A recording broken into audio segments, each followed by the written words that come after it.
Digamos que você seja um historiador e toda a linha do tempo da história humana estivesse na sua frente. Você certamente iria procurar os momentos em que a humanidade esteve no ápice de seu poder e glória. E depois de pouco tempo você notaria que esses momentos se encontram nos impérios mundiais.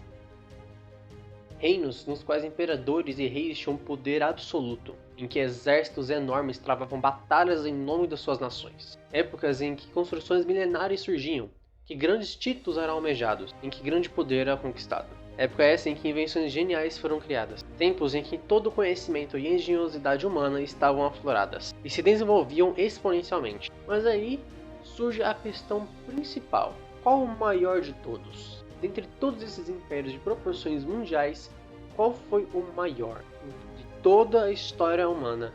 Qual deles leva o título de maior império da história?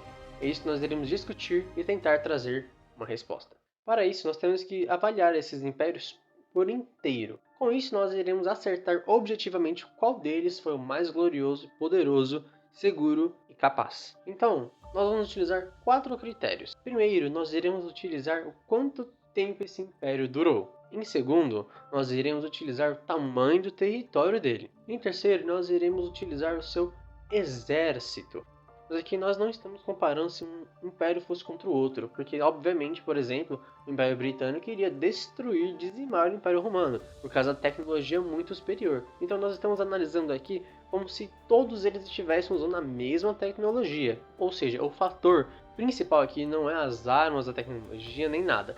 É mais o poder bruto de cada um desses exércitos, que basicamente se resume ao seu tamanho. E por último, nós iremos utilizar o IDH que nós assimilaremos a cada um desses impérios. E para esse vídeo nós iremos comparar 2 impérios, o que conquistou mais nações de toda a história e o mais famoso. Estamos falando obviamente do Império Britânico e do Império Romano. Então, vamos lá. Duração. O Império Romano é consequência da queda da República Romana. Houveram crises, tensões, guerras, conflitos e traições. Mas após tudo isso, após a poeira baixar, um homem subiu ao poder, Otávio. Um homem poderoso em Roma, que tinha um exército grande e forte, e apoio popular, grande fama em Roma. Com isso, ele foi transformado em Princeps Senatus e foi dado grande poder e autoridade dentro do Senado. Logo após isso, ele foi dado o título de Imperator e de Augusto, surgindo assim Otávio Augusto, primeiro imperador de Roma. Após inúmeros imperadores, invasões bárbaras e problemas internos, Roma teve o seu fim, a sua queda de fato, 503 anos após o seu início com Otávio Augusto.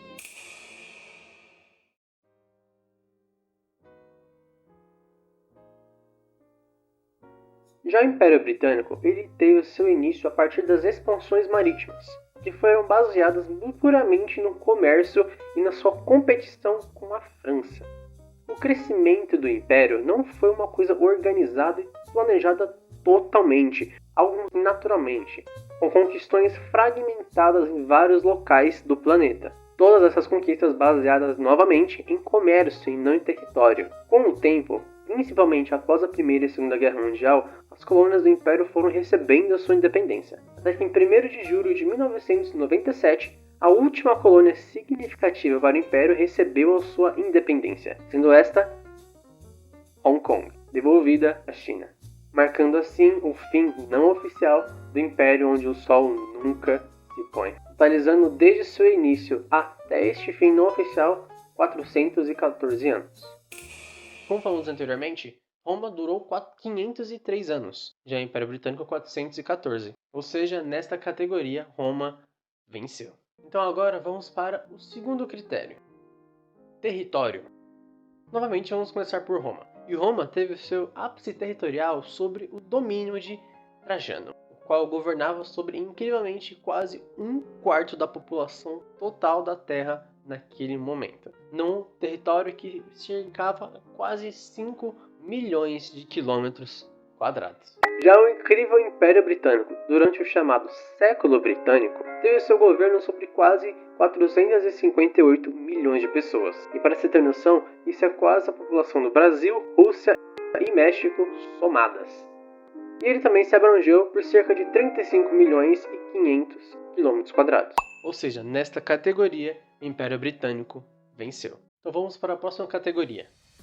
Exército. Roma, durante os tempos do Imperador Adriano, contava com cerca de 450 mil unidades de soldados, tanto legionários quanto tropas auxiliares. Soldados esses que travaram centenas de guerras em nome do seu império e pela glória do seu imperador. Já o Império Britânico, ele contava com cerca de 250 mil combatentes dispostos a qualquer guerra e qualquer batalha em nome da coroa. Porém, durante a Primeira Guerra Mundial, apenas a colônia indiano-britânica forneceu ao Império, ao decorrer da guerra, cerca de 1 milhão de combatentes. Ou seja, 1.250.000 combatentes para o Império Britânico. Dessa vez, o Império Britânico ganhou novamente. Por último e quarto critério, nós iremos ver o IDH de cada um desses impérios. E o que muito pouco se sabe é que o Índice de Desenvolvimento Humano, IDH, não é algo tirado ao acaso. Existe um cálculo matemático específico para definir o número de cada país. Eles seguem os seguintes critérios. O LEI, ou LEI, que significa Life Expectancy Index, ou em português, Índice de Expectativa de Vida. Também o EI, ou EI, que é a sigla de Education Index, ou Índice de Escolaridade, e o II, que é a sigla de Income Index, ou Índice de Renda. Tendo estes três tirados, tira-se a raiz cúbica da multiplicação deles. Daí surge o que nós chamamos de IDH. O LEI é calculado pegando a diferença entre a expectativa de vida de um país e dividindo ela pela diferença entre a maior expectativa de vida estipulada pela ONU com a menor. Ou seja, x menos 20 dividido por 85 menos 20. Sendo este x a expectativa de vida de qualquer país que nós iremos analisar, 20, tanto em cima quanto embaixo, significa a menor expectativa de vida estipulada pela ONU, e 85 sendo a maior expectativa de vida estipulada pela ONU. Assim nós teremos uma noção melhor do quanto as pessoas vivem dentro desse país, em questão de anos, tá? Mas, como esses impérios eles são muito antigos no tempo, não seria justo utilizar os números que a ONU utiliza para as nações de hoje em dia. Então, para usarmos esses critérios, nós iremos medir eles proporcionalmente a cada um desses impérios. Por exemplo, para Roma, nós iremos utilizar apenas metade desses critérios. Ou seja, em vez de x menos 20 dividido por 85 menos 20, será x menos 10 dividido por 42 menos 10. Ou seja, metade. Já para o Império Britânico, como ele é um pouquinho mais recente no tempo, nós iremos utilizar 3/4 desses critérios, ficando então x menos 15 dividido por 64 menos 15.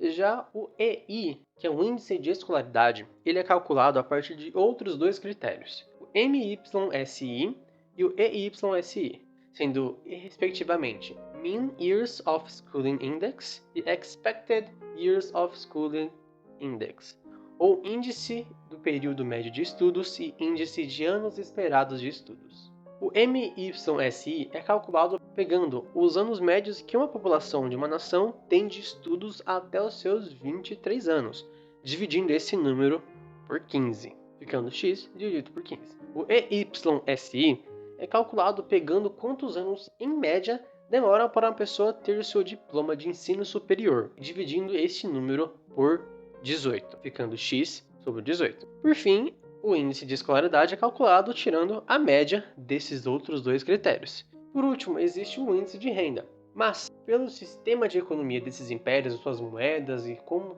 eles interagem entre si, as suas colônias, e levando em conta também o método que é utilizado para calcular o índice de renda, não iremos conseguir definir um número exato para o índice de renda para esses impérios como os outros critérios. Então, para solucionar isso, nós iremos utilizar dois IDHs diferentes. Nós iremos tirar um IDH sem o índice de renda, ou seja, nós iremos tirar o índice de escolaridade e o índice de expectativa de vida, iremos tirar a raiz quadrada da multiplicação desses dois, tirando completamente o índice de renda. E outro, nós iremos utilizar um número escolhido arbitrariamente sobre o índice de renda de cada um desses impérios, que vai levar em conta o quão grandiosos eles eram, respectivamente, em relação às nações da sua época. Enfim, agora que nós explicamos como vamos calcular o IDH, vamos lá. Primeiro, a expectativa de vida de Roma.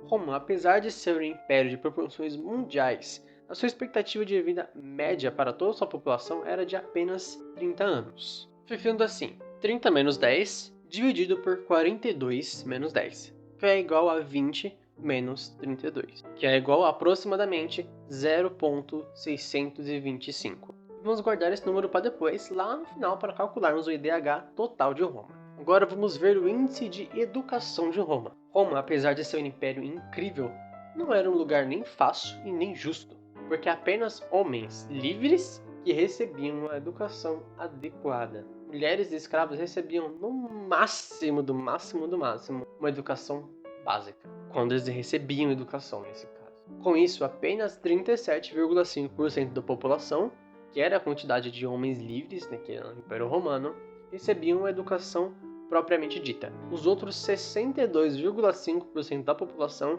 ficavam no básico ou sequer tinham alguma educação. Tendo esses 37,5% da população cerca de 11 anos em média de escolaridade, e os outros 62,5% no máximo 6 anos. Mas iremos retratar aqui o melhor cenário possível dentro dos padrões de Roma. Ou seja, vamos assumir que toda essa quantia de 62,5% da população recebia esses 6 anos de escolaridade, mesmo nós sabendo que isso não é verdade. Com a população de Roma sendo de 85 milhões de pessoas, podemos tirar a média ponderada do tempo de escolaridade da população, e assim iremos descobrir o MYSI de Roma. Ficando assim, 37,5% da população representava 31.875.000 pessoas, que recebiam 11 anos de escolaridade. Ou seja, essa população recebeu 350.625 anos de escolaridade, somando os anos de cada uma dessas pessoas individualmente. Já os 62,5% da população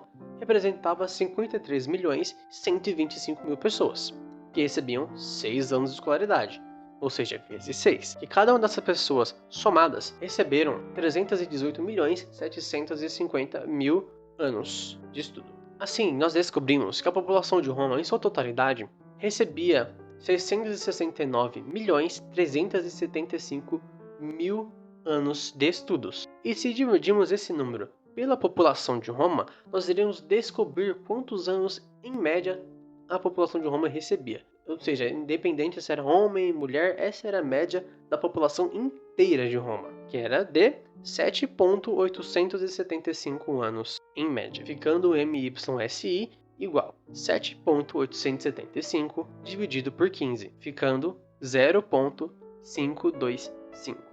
E após esses 11 anos de estudos, os que tinham condições poderiam estudar, em média, mais 4 anos para receber o seu diploma, ficando assim o EYSI 15 dividido por 18, que é igual a 0,83. E, portanto, o índice de escolaridade de Roma fica 0,83 mais 0,525 dividido por 2, que é igual a 0,667, sendo esse o número do índice de escolaridade.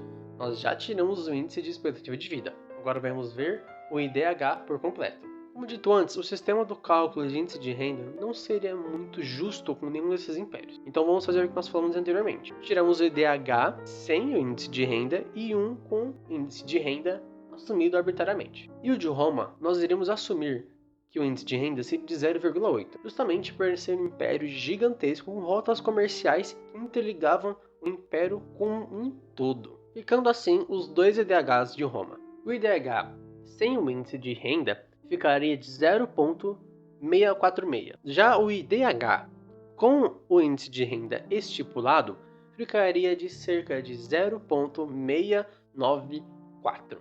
Ótimo! Agora nós iremos calcular o IDH do Império Britânico. Para isso vamos viajar para a grandiosa Era Vitoriana.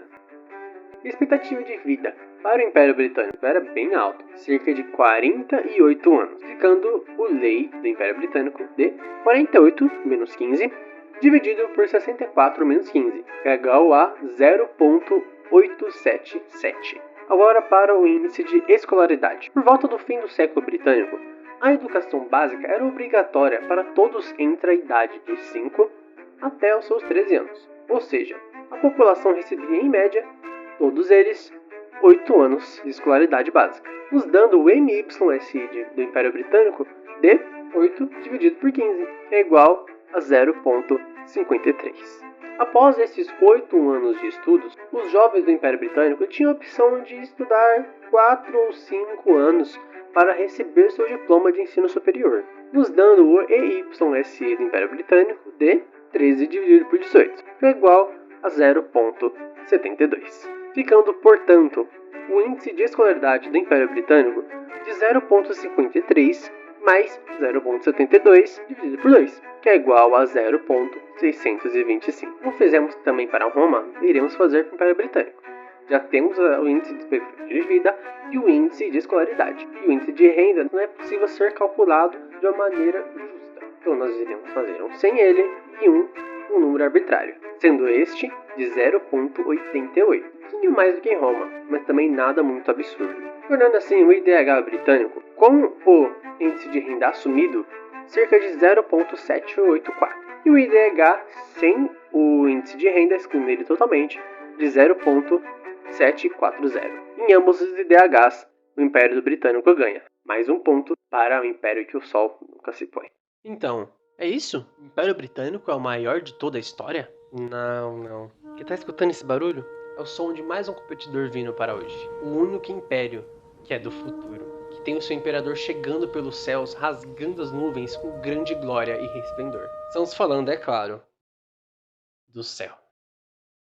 Pode não parecer justo comparar esses impérios com o céu, justamente porque o céu é um império do futuro. Então, para ficar algo mais justo, nós iremos usar esses critérios 777 vezes maior. E agora, para termos uma noção da grandiosidade dos impérios, determinarmos qual deles é o maior de fato, iremos utilizar esse sistema de pontos. Para cada categoria, nós iremos dar 3 pontos para o primeiro lugar, 2 pontos para o segundo lugar e apenas 1 ponto para o terceiro lugar.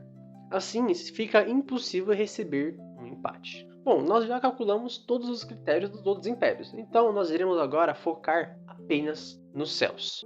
Duração. A duração do Reino dos Céus é fácil de se perceber. Basta pegarmos o que ele mesmo fala sobre o seu imperador. Em Apocalipse 22:13. Eu sou o Alfa. Eu sou o Alfa e o Ômega, o princípio e o fim, o primeiro e o último. Ele recebeu autoridade, honra e soberania. Ele será grande. Será chamado Filho do Altíssimo. Para que povos de todas as raças, nações e línguas lhe obedecessem. O Senhor lhe dará o trono do seu antepassado Davi. Ele reinará sobre Israel para sempre. Seu reino jamais será destruído. Seu domínio é eterno. Jamais. Não terá fim. Ou seja, o Reino dos Céus tem uma soberania infinita. Ficando para esse critério o seguinte: 3 pontos para os céus, 2 pontos para Roma e 1 ponto para o Império Britânico. Agora vamos para a próxima categoria. território.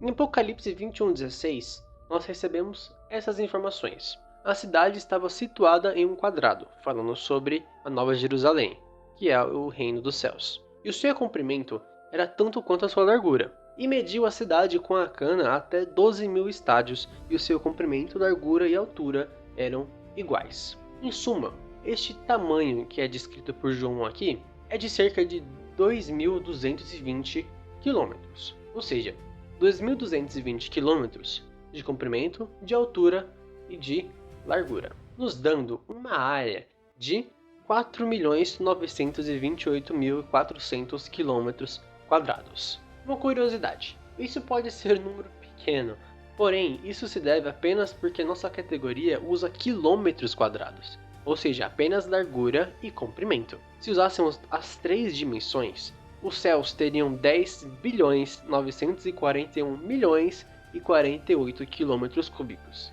E para se ter uma noção de quanto espaço isso é, em estimativa, já viveram no planeta Terra cerca de 117 bilhões de seres humanos. E nesse espaço todo, é possível ver que cada um desses humanos que já existiu tivesse uma casa de 454 metros cúbicos e ainda assim sobraria um pouco de espaço dentro do reino.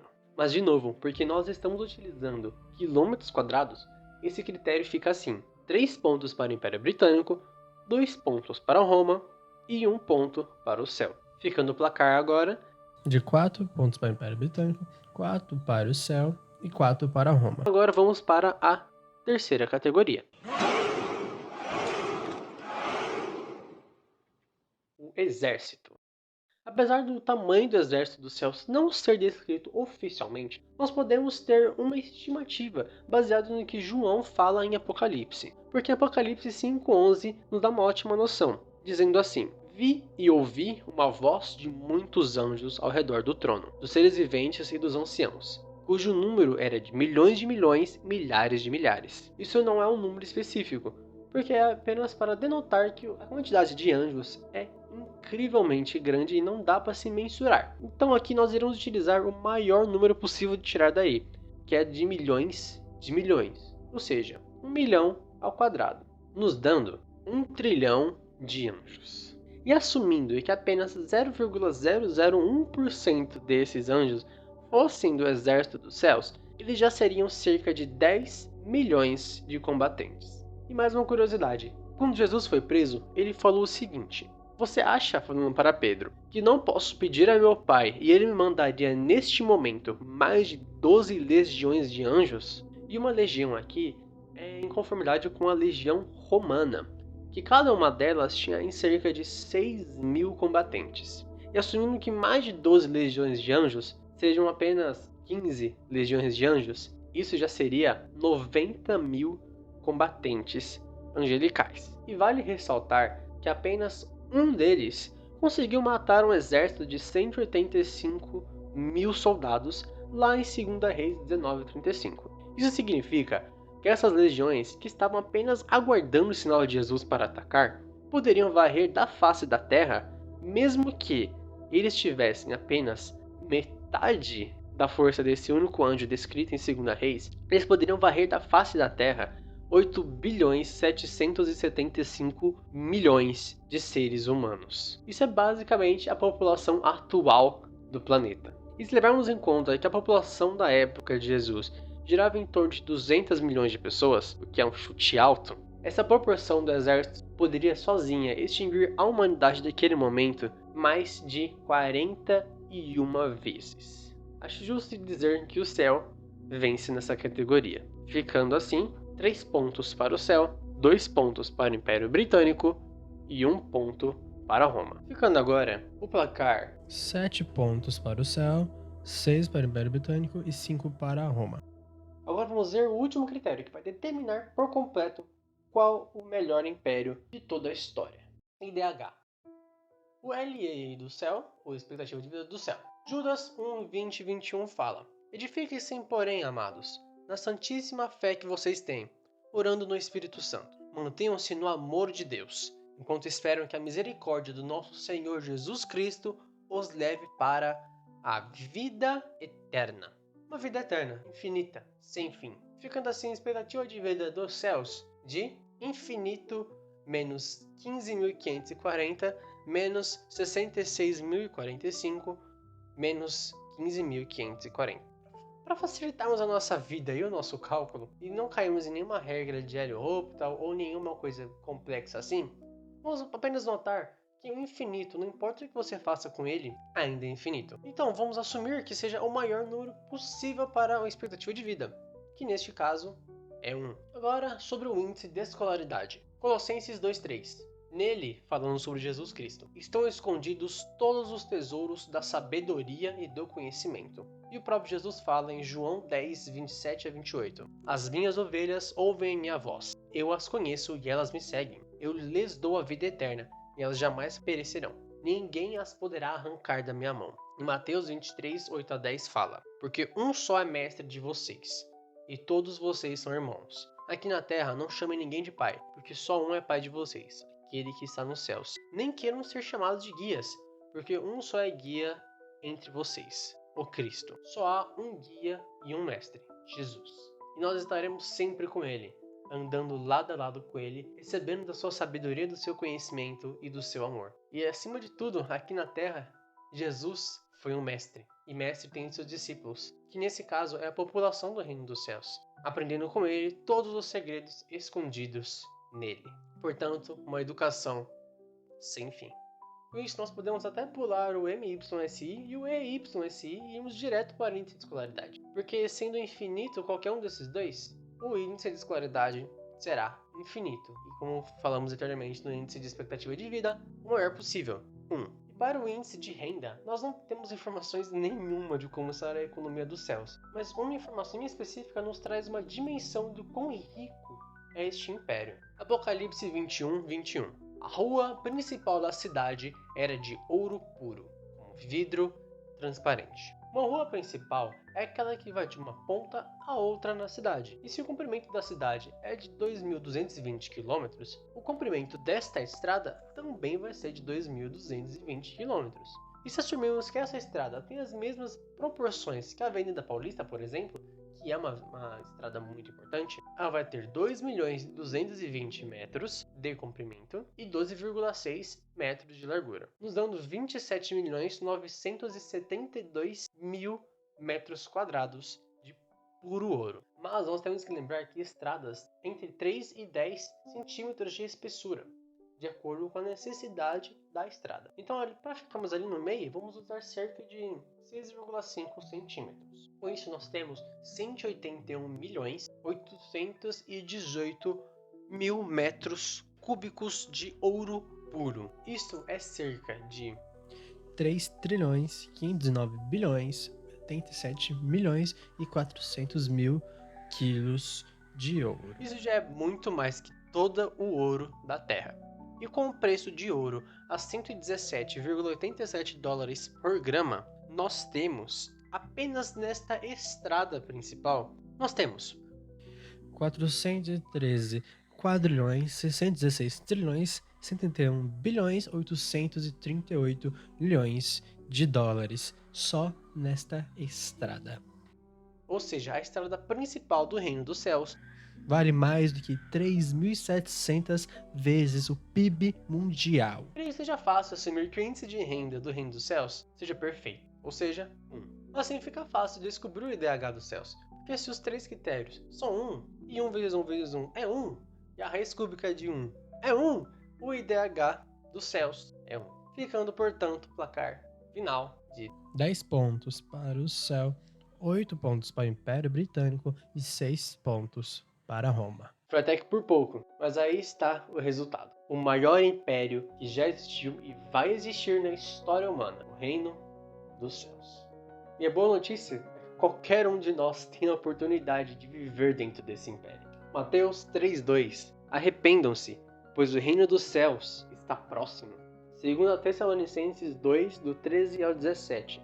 Mas nós devemos sempre dar graças a Deus por vocês, irmãos amados no Senhor, porque desde o princípio Deus os escolheu para serem salvos, mediante a obra santificadora do Espírito e a fé na verdade. Ele os chamou para isso por meio de nosso Evangelho, a fim de tomarem posse da glória de nosso Senhor Jesus Cristo. Portanto, irmãos, permaneçam firmes e apeguem-se às tradições que foram ensinadas a vocês, quer de viva voz, quer por carta nossa. Que o próprio Senhor Jesus Cristo e Deus nosso Pai, que nos amou e nos deu eterna consolação e boa esperança pela graça, deem ânimo ao coração de vocês e os fortaleçam para fazerem sempre o bem, tanto em atos como em palavras.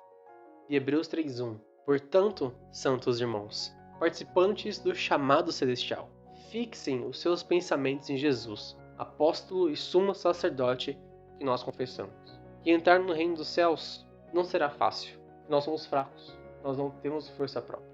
Tanto que os seus discípulos perguntaram a Jesus: neste caso, quem que pode ser salvo? Jesus olhou para eles e respondeu: aos homens isso é impossível, mas para Deus tudo é possível. E o grande rei também diz: a minha graça te basta, porque o meu poder se aperfeiçoa na fraqueza. Com isso, eu te pergunto, vamos fazer parte desse império?